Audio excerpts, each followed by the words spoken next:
Voice of ഗുരുവിൻ്റെ ഒരു പുത്തൻ അധ്യായത്തിലേക്ക് എല്ലാവർക്കും സ്നേഹസ്വാഗതം. ഓ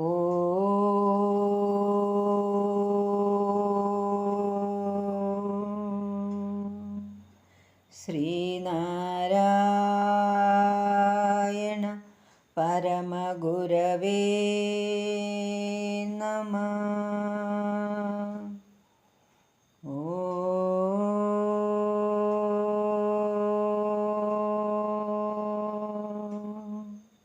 ശ്രീ ശാരദാംബായേ നമഃ.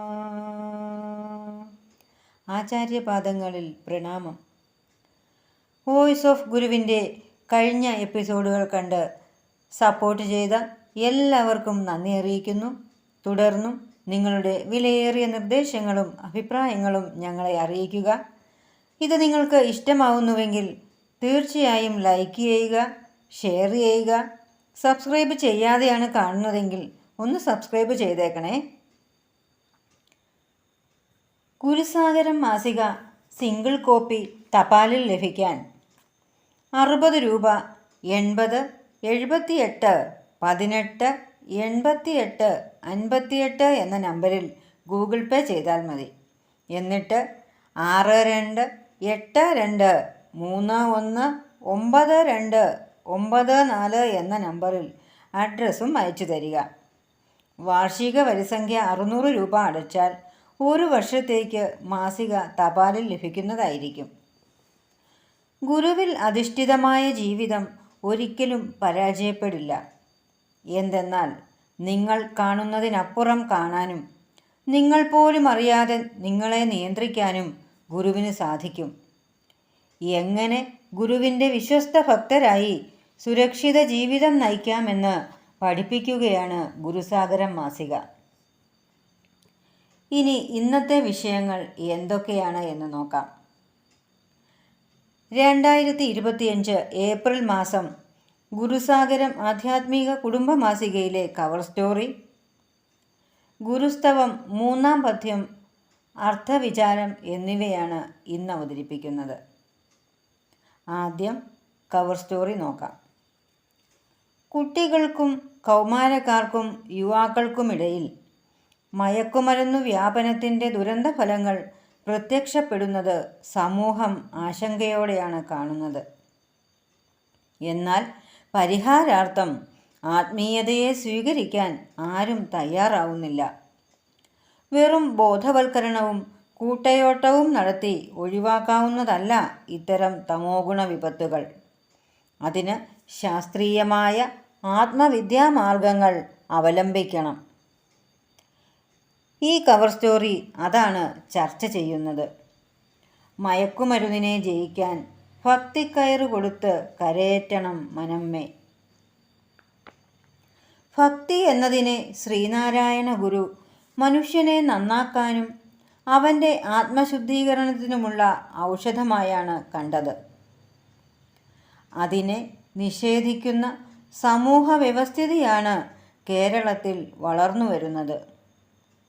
ശിവശതകം എന്ന കൃതിയുടെ 26-ാം പദ്യത്തിൽ ഗുരു ഇങ്ങനെ പാടുന്നു: വയറു പതപ്പതിനുണ്ടു കണ്ടതെല്ലാം കയറി മറിഞ്ഞു മരിച്ചിടുന്നതിൻ മുൻ ദയ തിരുമേനി മനസ്സിലോർത്തു ഭക്തി കയറു കൊടുത്തു കരേറ്റണം മനമ്മേ. മനുഷ്യ ശരീരത്തിലെ ജ്ഞാനേന്ദ്രിയങ്ങളുടെയും കർമ്മേന്ദ്രിയങ്ങളുടെയും ആവശ്യങ്ങളെയെല്ലാം വിശപ്പ് എന്ന അനുഭവമായി പരിഗണിച്ചാൽ അവയെല്ലാം പരിഹരിക്കാൻ ആഹാരം നിറയ്ക്കുന്ന വയറാണ് ശരീരം എന്നു ധരിക്കാം. മനുഷ്യൻ്റെ ശ്രദ്ധയുടെ ഭൂരിഭാഗവും ഈ ഇന്ദ്രിയങ്ങളുടെ വിശപ്പു തീർക്കാൻ അവയുടെ വയറു നിറച്ചു കൊടുക്കുക എന്നതിലേക്ക് തിരിഞ്ഞിരിക്കുകയാണ്. അവയുടെ പൂരണത്തിനായിട്ടാണ് മനുഷ്യർ നെട്ടോട്ടമോടുന്നത്. മനുഷ്യർ പരസ്പരം മത്സരിക്കുന്നതും ഒരാൾ മറ്റൊരാളെ ഇല്ലാതാക്കാൻ തുനിയുന്നതുമടക്കം വഞ്ചനയും കൊലപാതകവും പീഡനവുമെല്ലാം ഈ വിശപ്പിൻ്റെ ആധിക്യം തീർക്കാനായി മനുഷ്യൻ നിലവിട്ടു നടത്തുന്ന പ്രവർത്തനങ്ങളാണ്. അങ്ങനെ വിവിധ തരം വിശപ്പുകൾ തീർക്കാൻ വയറു നിറയ്ക്കുന്നതിനായി കണ്ടതും കേട്ടതും രുചിച്ചതും മണത്തതുമെല്ലാം എടുത്തു വിഴുങ്ങി മരണമെത്തുന്ന നേരം വരെ ചെലവിടും. അങ്ങനെ ജീവിതം എന്തിനെന്നറിയാതെ വെറുതെ ചില ആവശ്യങ്ങൾക്കു മാത്രമായി മാറ്റിവെച്ചാൽ വീണ്ടും ജനിച്ചും മരിച്ചും ദുരിതമനുഭവിച്ച് തുടരേണ്ടി വരും. അതിനിടയാകാതിരിക്കാനാണ് ഗുരു ശിവനോട് ആവശ്യപ്പെടുന്നത്. ഈ ഇന്ദ്രിയങ്ങളുടെ പ്രലോഭന സമുദ്രത്തിൽ നിന്ന് രക്ഷപ്പെട്ടു കയറി വരാനായി ശിവനെ അവിടുന്ന് ദയാപൂർവം അവിടുത്തെ ഭക്തിക്കയറ് ഇട്ടുതന്ന് അടിയനെ കരകയറ്റണമെന്ന്. ഇവിടെ ആഴക്കയത്തിൽ മുങ്ങിമരിക്കാൻ പോകുന്നവനെ രക്ഷിക്കാൻ ഒരു നല്ല ബലമുള്ള കയറിട്ടു കൊടുക്കുന്നത് പോലെയാണ് ഭക്തി ഉദിക്കുന്നത്. ഒരുവനിൽ ഭക്തി ഉദിക്കണമെങ്കിൽ അതിന് ഈശ്വരകൃപ വേണം. ഭക്തി ലഭിക്കാനുള്ള പ്രാർത്ഥനയാണ് ആദ്യം ഈശ്വരന് സമർപ്പിക്കേണ്ടത്. ശരിയായ ഭക്തി ഉദിച്ചാൽ വ്യക്തി ഒരിക്കലും സ്വയം ചീത്തയാവില്ല, മറ്റാരെയും ചീത്തയാക്കുകയുമില്ല. ഭക്തി എന്നത് വ്യക്തിയുടെ വിശ്വാസ്യതയെ സംരക്ഷിക്കുന്ന ഒരുറപ്പാണ്. ഏത് ആപത്തിൽ നിന്നും, രോഗങ്ങളിൽ നിന്നും, ദുർജന സമ്പർക്കങ്ങളിൽ നിന്നും നമ്മെ രക്ഷിക്കാൻ ഈ ഭക്തി കയറിന് സാധിക്കും. ഭക്തി ജീവിതമൂല്യങ്ങളിൽ അധിഷ്ഠിതമായ ഒരു ജീവിതാവബോധമാണ്. അത് ഈശ്വരൻ്റെ മഹത്വത്തെ നമുക്ക് ബോധ്യപ്പെടുത്തുന്നു. ഈശ്വരൻ്റേതാണ് നാം അടക്കമുള്ള ലോകവസ്തുക്കൾ എന്ന സത്യം ബോധിക്കാൻ ഭക്തി നമ്മെ സഹായിക്കുന്നു. ഇത് നമ്മൾ മുമ്പേ പറഞ്ഞ തലച്ചോറിൻ്റെ വിവേകകേന്ദ്രമായ മുൻഭാഗത്തെ ശക്തിപ്പെടുത്തുന്നു. തലച്ചോറിൻ്റെ പിൻഭാഗത്തു നിന്ന് പുറപ്പെട്ടു വരുന്ന വികാരപരമായ ആജ്ഞകളെ തണുപ്പിച്ച് കാര്യബോധം വരുത്തി വൈകാരികമായ എടുത്തുചാട്ടത്തെ നിയന്ത്രിക്കാൻ അതുവഴി സാധിക്കുന്നു. മനുഷ്യൻ പ്രലോഭനങ്ങളിൽ വീഴുന്നത് വികാരങ്ങൾ സന്തുലനാവസ്ഥയിൽ അല്ലാതിരിക്കുമ്പോഴാണ്. വികാരങ്ങളെ അടക്കി വയ്ക്കാൻ ശീലിപ്പിക്കുന്ന പലതരം ഭക്തിയേതര മാർഗങ്ങളുണ്ട്. ക്രിയാമാർഗങ്ങൾ എന്നാണ് അവയെ വിളിക്കുന്നത്. അത്തരം ക്രിയാമാർഗങ്ങളും പരാജയപ്പെടാറുണ്ട്. എന്തെന്നാൽ അടക്കി വയ്ക്കുകയും അഡ്ജസ്റ്റ് ചെയ്യുകയും ചെയ്യുന്ന വികാരങ്ങളും മോഹങ്ങളും ഒരിക്കലും ഇല്ലാതാകുന്നില്ല. അനുകൂല സാഹചര്യം പ്രതീക്ഷിച്ച് നിലകൊള്ളുന്ന വാട്ടർ ടാങ്കിലെ വെള്ളം പോലെയാണത്. എപ്പോൾ ടാങ്കിൽ വിള്ളൽ വീഴുന്നുവോ അപ്പോൾ വെള്ളം കുത്തിയൊലിക്കും. അതുപോലെയാണ് അടക്കി വയ്ക്കുന്ന വികാരാവേശങ്ങളും. അവിടെയാണ് ഭക്തിക്കയറിൻ്റെ മേന്മ നിൽക്കുന്നത്. ഭക്തിയിൽ വികാരങ്ങൾ പിടിച്ചു വയ്ക്കുകയോ അടക്കി പിടിക്കുകയോ അല്ല ചെയ്യുന്നത്. ഈശ്വരപ്രേമത്തിൻ്റെ അഗാധമായ അനുഭവത്തിൽ വികാരങ്ങളെ അലിയിച്ചു കളയുകയാണ് ചെയ്യുന്നത്. വികാരവിക്ഷോഭങ്ങൾക്കിടയാക്കുന്ന ഏതു സംഭവവും ഈശ്വര കൽപ്പിതമാണെന്ന ബോധ്യത്തിൽ ഉൾക്കൊള്ളാനായാൽ ആ വികാരങ്ങൾ അപകടകാരികളാവില്ല. അതിന് ഭക്തി തന്നെയാണ് ഉചിതമായ വഴി. ഈശ്വരനാമം ഭക്തിയുള്ള മനസ്സിൽ സൃഷ്ടിക്കുന്ന അനുഭൂതി വളരെ വലുതാണ്. ശിവശതകത്തിൽ തന്നെ 29-ാം പദ്യത്തിൽ ഭഗവാൻ അത് പറയുന്നുണ്ട്. ജനിമൃതി രോഗമറുപ്പതിന്നു സഞ്ജീവനി പരമേശ്വരനാമമെന്നിയില്ല, പുനരതുമൊക്കെ മറന്നു പൂത്തുകായ്ക്കും പുനകൃതി കൊണ്ടു നിറഞ്ഞു ലോകമെല്ലാം. ജനിക്കുക, ജര ബാധിക്കുക, മരിക്കുക എന്നത് ഒരു ചക്രമാണ്. ഇതിങ്ങനെ ആത്മാവിന് മാറി മാറി സംഭവിച്ചുകൊണ്ടേയിരിക്കും. ഓരോ ജന്മവും ദുഃഖങ്ങൾ കലർന്നതാണ്. കർമ്മഗതിക്കനുസരിച്ച് ഈ ദുഃഖങ്ങളിൽ അളവു വ്യതിയാനം സംഭവിക്കും. കൂടുതൽ ദുരിതമയമായ ജീവിതങ്ങൾ അനുഭവിക്കേണ്ടി വരും. അതിനാൽ ജനിമൃതികൾ അവസാനിച്ച് മോക്ഷം നേടുക എന്നതാവണം മനുഷ്യജന്മത്തിൻ്റെ ലക്ഷ്യം. അങ്ങനെ ജനിമൃതികളാകുന്ന രോഗം മാറ്റാനുള്ള സഞ്ജീവനിയാണ് പരമേശ്വരനാമം. പക്ഷേ ജീവിക്കുന്ന കാലത്ത് ഈ ദിവ്യ ഔഷധത്തെ മറന്ന് വിഷയസുഖങ്ങൾക്കായി ജീവിക്കുന്നു. അങ്ങനെ പുനർജന്മം എന്ന വൃക്ഷം പൂത്തു കായ്ച്ചുകൊണ്ടേയിരിക്കുകയാണ് ലോകത്തെല്ലാം. ഗുരു മുന്നോട്ട് വയ്ക്കുന്ന ഈശ്വരഭക്തിയിൽ ഈശ്വരൻ പ്രപഞ്ചത്തിന് ഏക കാരണമായ അറിവ് അഥവാ ബോധമാണ്.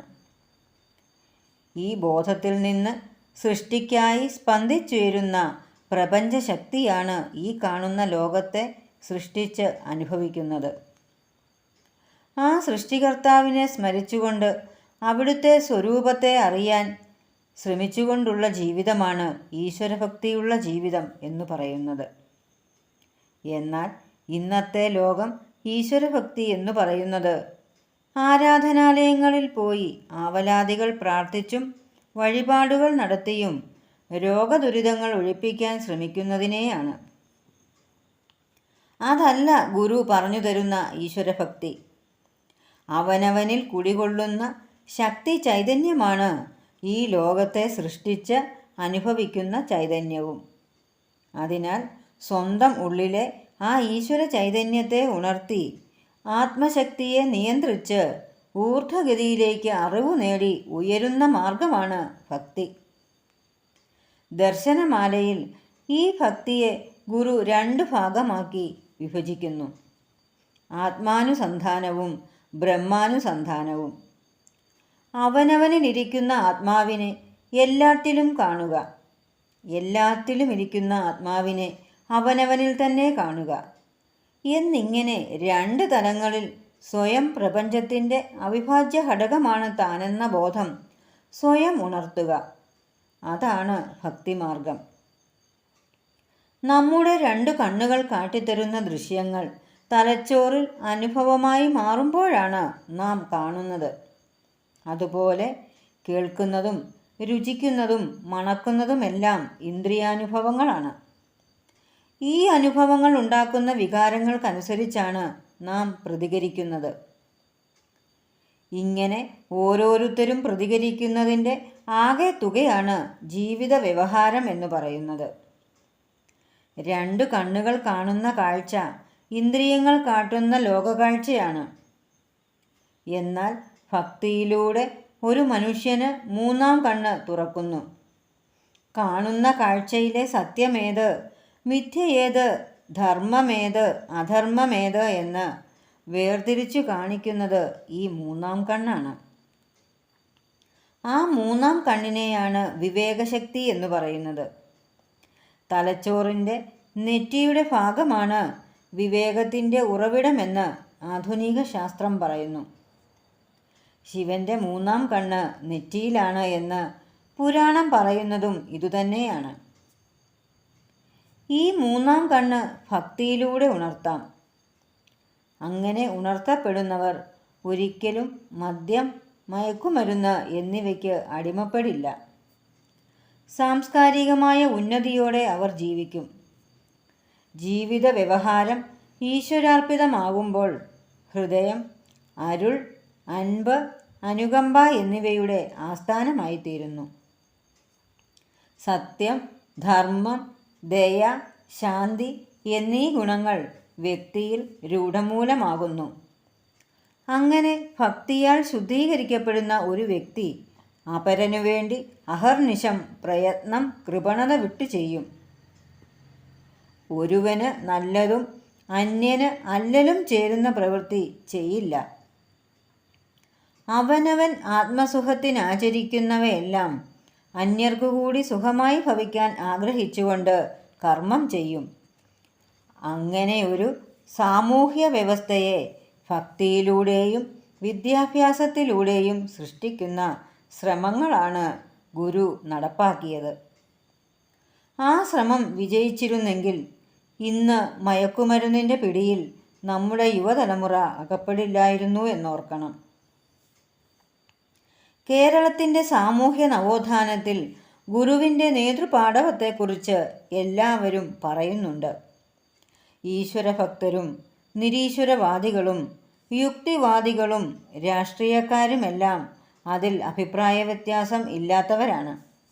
എന്നാൽ ഗുരുവിൻ്റെ പരിഷ്കരണ പ്രക്രിയ ശുദ്ധമായ ഈശ്വരഭക്തിയിൽ അധിഷ്ഠിതമാണെന്ന കാര്യം ആർക്കും ബോധ്യം വരുന്നില്ല. ഭക്തിയിലൂടെയാണ് എല്ലാവരും ആത്മസഹോദരരാണ് എന്ന ബോധ്യം വരേണ്ടത്. അങ്ങനെയേ അത് വരൂ. അല്ലാതെ വെറും യുക്തിവിചാരം കൊണ്ട് ആത്മസഹോദരത്വം സംഭവിക്കില്ല. മനസ്സ് എന്ന നിഗൂഢ ശക്തിയെ യുക്തിവിചാരം കൊണ്ട് എല്ലായ്പ്പോഴും നിയന്ത്രിക്കാൻ സാധിക്കില്ല. സാഹചര്യങ്ങൾ മാറുന്നതിനനുസരിച്ച് നയങ്ങളിൽ മാറ്റം വരുത്തുന്ന ഒന്നാണ് മനുഷ്യ മനസ്സ്. ദരിദ്രനായിരിക്കുന്ന കാലത്തുള്ള മനസ്സല്ല ഒരുവൻ ധനവാനായി മാറുന്ന കാലത്ത്. ദാരിദ്ര്യം സഹിച്ച് വിപ്ലവങ്ങൾ നടത്തി ഭരണത്തിലേറുമ്പോൾ നേതാക്കന്മാർ അടിമുടി അഭിപ്രായം മാറുന്നത് കണ്ടിട്ടില്ലേ? സ്വന്തം പ്രസ്ഥാനങ്ങളുടെ പ്രത്യയശാസ്ത്രം പോലും മനസ്സുകൊണ്ട് തള്ളിക്കളഞ്ഞ് അവർ ആദായം കൂട്ടുന്നത് നാം കണ്ടുകൊണ്ടിരിക്കുന്നു. അപ്പോൾ പ്രത്യയശാസ്ത്രങ്ങളിൽ വിശ്വസിച്ചുകൊണ്ട് ഒരു വ്യക്തി സമൂഹ നന്മയ്ക്കായി എക്കാലവും പ്രവർത്തിക്കും എന്ന് ഉറപ്പു പറയാനാവില്ല. എന്നാൽ ഭക്തിമാർഗത്തിൽ ശരിയായ ദിശയിൽ ഒരു ഗുരുവിൻ്റെ നിയന്ത്രണത്തിൽ ജീവിക്കുന്നവൻ ഒരു കാലത്തും സത്യത്തിൽ നിന്നും ധർമ്മത്തിൽ നിന്നും വ്യതിചലിക്കില്ല. അവൻ കൂടുതൽ വ്യവഹാരങ്ങളിലേക്ക് സഞ്ചരിക്കില്ല. വ്യവഹാരങ്ങൾ പതുക്കെ നിലയ്ക്കുന്ന ജീവിതമേ അവൻ സ്വീകരിക്കൂ. അതാണ് ഭക്തിയുടെ ആജീവനാന്ത ഗ്യാരണ്ടി എന്ന് പറയുന്നത്. ചിദംബരാഷ്ടകം എന്ന കൃതിയിൽ ഗുരു ശിവന്റെ രൂപത്തെ വർണ്ണിക്കുന്നത് നോക്കുക. ബ്രഹ്മമുഖാമര വന്ദിത ലിംഗമാണ് ശിവൻ. ബ്രഹ്മസ്വരൂപനാണ് എന്നു മാത്രമല്ല, ബ്രഹ്മസ്വരൂപത്തെ അറിയുന്നവരാൽ വാഴ്ത്തപ്പെടുന്നവനുമാകുന്നു. ജനിമൃതികളെ ഇല്ലാതാക്കി മോക്ഷം നൽകുന്നവനാകുന്നു. കാമത്തെ ജയിക്കുന്നതിനായി നിരന്തരം ജാഗ്രതയോടെ നമ്മിൽ നിലകൊള്ളുന്നവനാകുന്നു. ഭക്തനിലെ മോശം പ്രകൃതങ്ങളെ ഇല്ലാതാക്കുന്നവനുമാകുന്നു. ഈ ആശയത്തെ മുൻനിർത്തിയുള്ള ഭക്തി ആചരിക്കുന്നത് എത്രത്തോളം സാമൂഹികമായ ശുദ്ധി നൽകുമെന്ന് ഓർക്കുക. ഭക്തിയെ ജീവിതത്തിൽ പ്രയോഗിക്കുന്ന രീതി.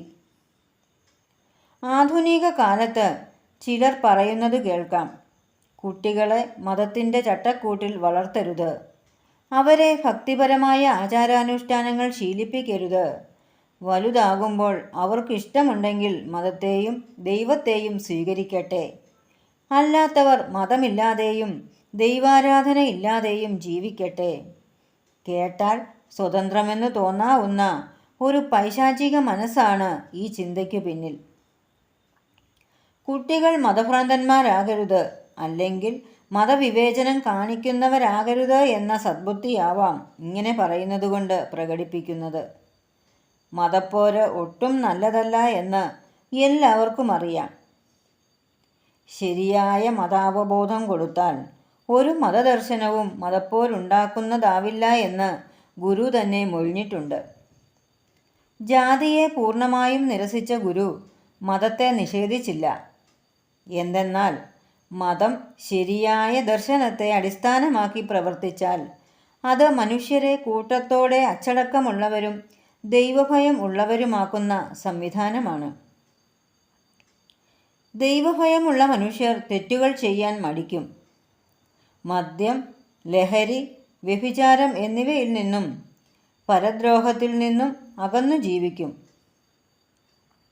അതിനാൽ മതം ഒരു സാമൂഹ്യ സുരക്ഷാ സംവിധാനമാണ്. മതത്തെ ശരിയായ ദർശനത്തിൽ അധിഷ്ഠിതമാക്കാനാണ് നാം ശ്രദ്ധിക്കേണ്ടത്. അല്ലാതെ മതവിശ്വാസത്തെയും ഈശ്വരവിശ്വാസത്തെയും നശിപ്പിക്കാനല്ല. കുട്ടിയെ നമ്മൾ നിർബന്ധിച്ച് അക്ഷരം പഠിപ്പിക്കേണ്ടതില്ല. അവൻ വളരുമ്പോൾ സ്വയം വേണമെങ്കിൽ പഠിക്കട്ടെ എന്ന് പറയുന്നത് പോലെയാണ് കുട്ടികൾ മതമില്ലാതെ വളരട്ടെ എന്ന് പറയുന്നത്. ധാർമ്മികമായ മൂല്യങ്ങൾ ഒരു കുഞ്ഞിൽ വളർത്തിയെടുക്കാൻ ആ കുഞ്ഞിനെ അച്ഛനമ്മമാർ അവരുടെ മതത്തിൻ്റെ ദർശനത്തെ അടിസ്ഥാനമാക്കി പരിശീലിപ്പിക്കുക തന്നെ ചെയ്യണം. ഫലവൃക്ഷങ്ങളെ താങ്ങുകൊടുത്തും സുരക്ഷാകവചം വെച്ചുമൊക്കെ വളർത്തിയെടുക്കുന്നത് എന്തിനാണ്? അത് വീണെടുത്ത് കിടന്ന് പടർന്നോ വളഞ്ഞോ വളരാതിരിക്കാൻ വേണ്ടിയാണ്. ആ ജാഗ്രതയാണ് കുട്ടിയെ വിശ്വാസത്തിൽ അധിഷ്ഠിതമാക്കി വളർത്തുന്നതിന് പിന്നിലും ഉള്ളത്.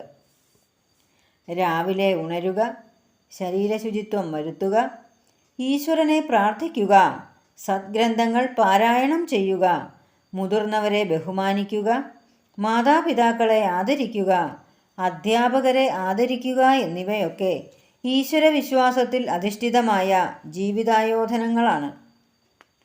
ഇതൊന്നുമില്ലാതെ വളരുന്ന കുട്ടികളാണ് താന്തോന്നികളായി പോകുന്നത്, വിവേകശൂന്യത കാണിക്കുന്നത്, വൈകാരിക വിക്ഷോഭങ്ങൾക്ക് വിധേയപ്പെടുന്നത്.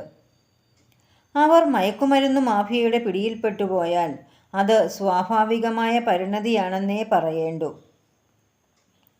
ഗുരുവിൽ ഭക്തിയും വിശ്വാസവും ഉള്ളവരാക്കി മാറ്റുന്ന വിധത്തിലാണ് കുട്ടികളെ വളർത്തുന്നതെങ്കിൽ അവർ ഒരിക്കലും ഒരു സാഹചര്യത്തിലും വഴിതെറ്റാനിടയാകില്ല. വീടുകളിൽ കൃത്യമായി 2 നേരം വിളക്കുവെച്ച് പ്രാർത്ഥിക്കുക, അതും കുടുംബസമേതം തന്നെ ചെയ്യുക. മുതിർന്നവർ സദ്ഗ്രന്ഥങ്ങൾ പാരായണം ചെയ്യുക, കുട്ടികൾ അത് കേട്ടിരിക്കുക. പിന്നീട് അവരെയും അവ പാരായണം ചെയ്യാൻ പരിശീലിപ്പിക്കുക. മാസത്തിൽ 1 ദിവസം ഉപവാസമനുഷ്ഠിക്കുക. വർഷത്തിൽ 10 ദിവസമെങ്കിലും വ്രതങ്ങൾ ആചരിക്കുക എന്നിവ ഗാർഹസ്ഥ്യത്തിൻ്റെ ഭാഗമാക്കണം. സത്യം, ധർമ്മം, ദയ എന്നീ ഗുണങ്ങൾ മാതാപിതാക്കൾ ഒരു മാതൃക പോലെ പരിശീലിച്ച് പ്രവർത്തിച്ചു കാണിക്കണം. അത് കണ്ടു വളരണം കുട്ടികൾ. വീട്ടിൽ എല്ലാ സമയവും TV ഓൺ ചെയ്തു വച്ചും മൊബൈൽ നോക്കിയും അല്ലെങ്കിൽ അടുക്കളപ്പുറത്ത് നാട്ടുകാരുടെ കുറ്റം പറഞ്ഞും സമയം കളയാതെ ചിട്ടയോടെ ഭക്തിനിർഭരമായ ജീവിതം കെട്ടിപ്പടുക്കാൻ ശ്രമിക്കണം. അതിൻ്റെ ഭാഗമായി കുഞ്ഞുങ്ങളെ പ്രസവിച്ചു വളർത്തണം.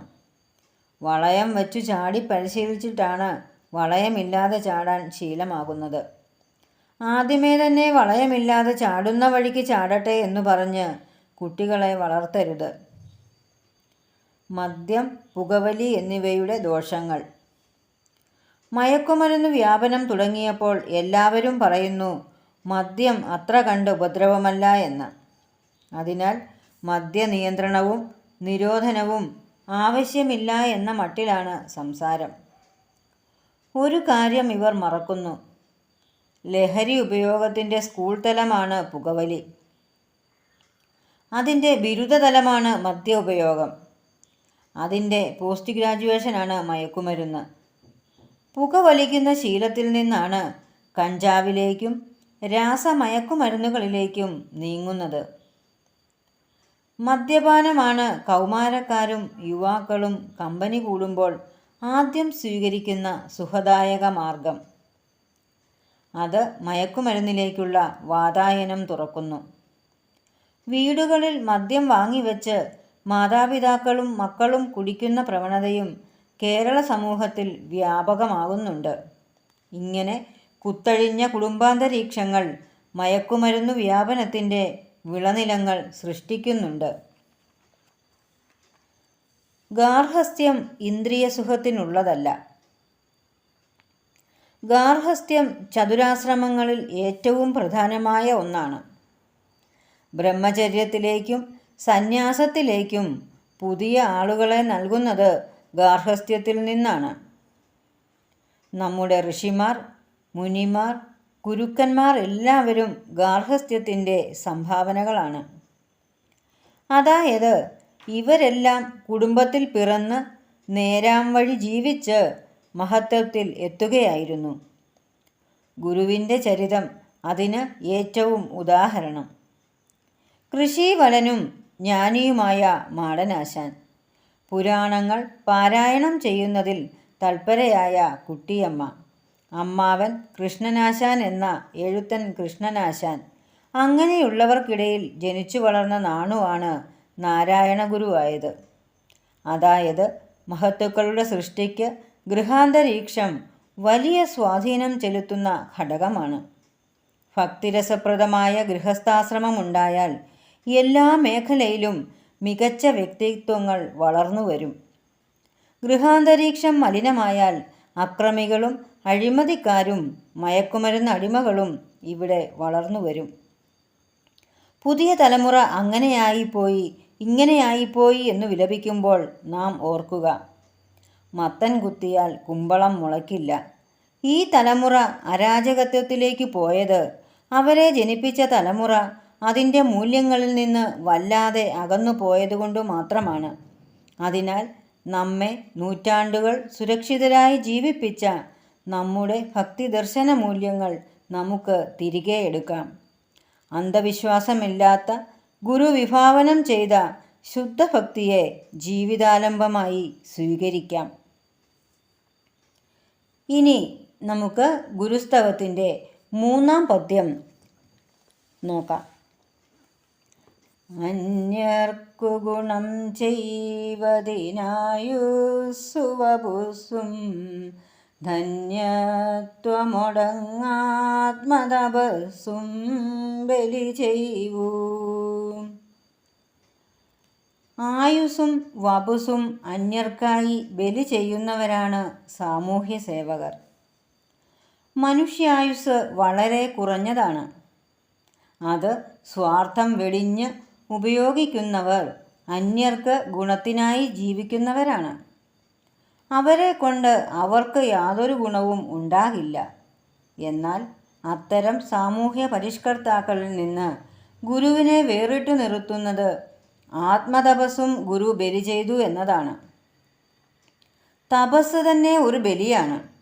വപുസിനെ തപിപ്പിച്ച് സത്യത്തോട് ചേർക്കലാണ് അത്. സത്യസ്ഥിതനായ ഋഷിക്ക് പിന്നെ വ്യവഹാരങ്ങൾ ഉണ്ടാവില്ല.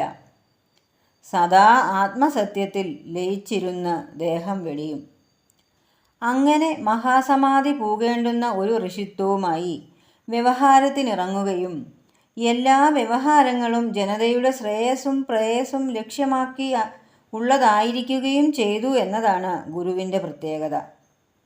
അത് സന്യാസിക്കോ ഗൃഹസ്ഥനോ വന്യാശ്രമികളായ ഋഷികൾക്കോ സാധിക്കുന്ന ഒന്നല്ല. അതിനാൽ ഗുരുവിനെ സന്യാസി എന്നോ പരോപകാരിയായ മനുഷ്യനെന്നോ വന്യാശ്രമിയായ ഋഷി എന്നോ കളം വരച്ച് അതിൽ ഒതുക്കാനാവില്ല. എന്തെന്നാൽ ഗുരുവിനെ പോലൊരു അനുകമ്പാമൂർത്തിയെ സന്യാസികളിലും ഗൃഹസ്ഥരിലും വന്യാശ്രമികളിലും നമുക്ക് കാണാൻ സാധിക്കില്ല. സന്യാസികളില്ലിങ്ങനെയില്ലമിയെന്നോർ വന്യാശ്രമമേലുന്നവരും ശ്രീ ഗുരുമൂർത്തേ. ഗുരുവിനെ നാമരൂപ പട്ടികയിൽപ്പെടുത്തി സമയം മെനക്കെടുത്തുന്നവർ വിഡ്ഢികളാണ്. ഗുരു സ്വയം സമ്പൂർണനാണ്, സത്യസ്വരൂപനാണ്, സത്യമായ സ്വരൂപത്തിൽ അമർന്നവൻ. ലോകത്ത് ഓരോ സാഹചര്യത്തിലും അതിനനുസരണമായ നിലപാടുകളിൽ സത്യത്തിലൂന്നിക്കൊണ്ട് ഇടപെടും. അതാണ് ഗുരു എന്ന നാമം. ഗുരു ഇടപെടുന്നവനാണ്, തിരുത്തുന്നവനാണ്, പരുവപ്പെടുത്തുന്നവനുമാണ്. ഇതാണ് 3-ാമത്തെ പദ്യത്തിൻ്റെ അർത്ഥം. ഇന്നത്തെ എപ്പിസോഡ് നിങ്ങൾക്ക് ഇഷ്ടമായെന്ന് കരുതുന്നു. പുതിയ വിഷയങ്ങളും ഗുരുസ്തവം പഠനവുമായി അടുത്തയാഴ്ച വീണ്ടും കാണാം. നമസ്തേ.